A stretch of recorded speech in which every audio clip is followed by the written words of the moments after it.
332 turbo rebuild day 8. Data transmission. Been working on the rear ends.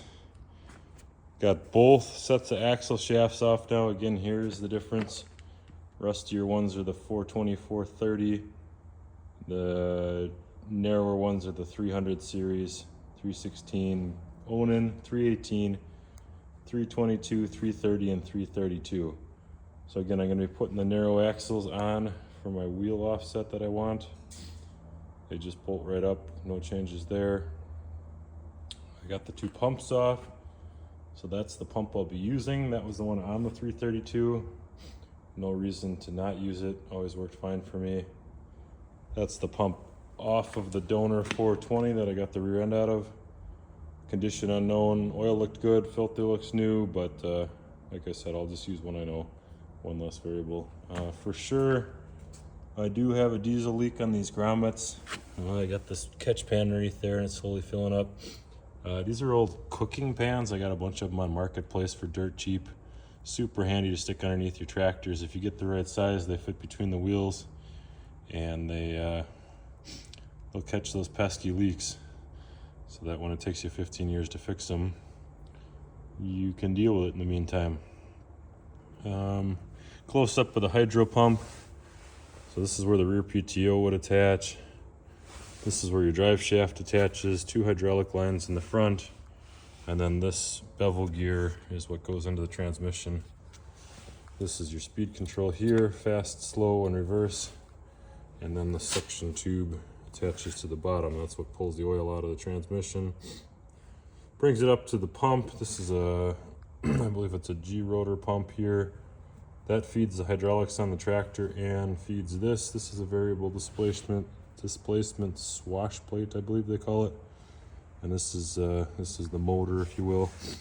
All one compact unit. And then the big filter on the front. The one difference that will be a little hard to see, but this, being the 400 series, does not have the relief valves for forward and reverse. You just pop it into neutral and roll the tractor that way. Whereas this one here has the two detents. Nothing really to be concerned about with those. I just leave them in there again because this is a 300 series setup.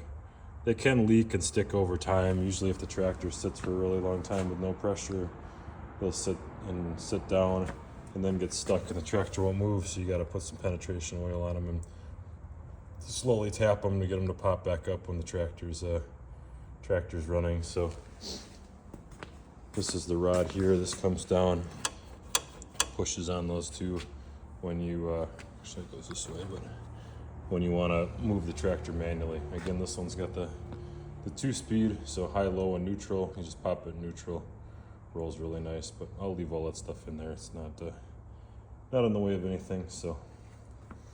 Yeah, I think that's all I got. Oh, I did order $150 worth of parts from Mother Deere. I used Green Parts Store, and they're gonna ship them. It was about $10, $12 shipping, and 150 something for the parts. Then there was tax, and then the shipping I think was 170 bucks. So kind of nice, you use the John Deere parts lookup online, get all your part numbers. I think you could probably look them up on their website too, but type them in. A lot of cases it shows you a picture and gives you the price right there. If you call a dealer, you don't exactly know what you're ordering. They got to look up all the prices and get back to you. So done this a couple times now. The local dealer is about 45 minutes away, so not exactly just around the corner as far as running up there and getting parts. So yeah, as far as delays go, I'm basically waiting for seals and gaskets and stuff now. And then next week here in lovely Wisconsin, where it's currently 48 degrees, it's going to be down in the single digits for the highs. That's Fahrenheit for my friends that are from other parts of the world, but that's going to limit how much wrenching I'm going to want to do unheated building. So basically I'll be waiting on parts. I'll probably clean stuff up, get that rear end cleaned up. I'll put the new filter in once I get everything mounted in there so I don't ding it or bang it.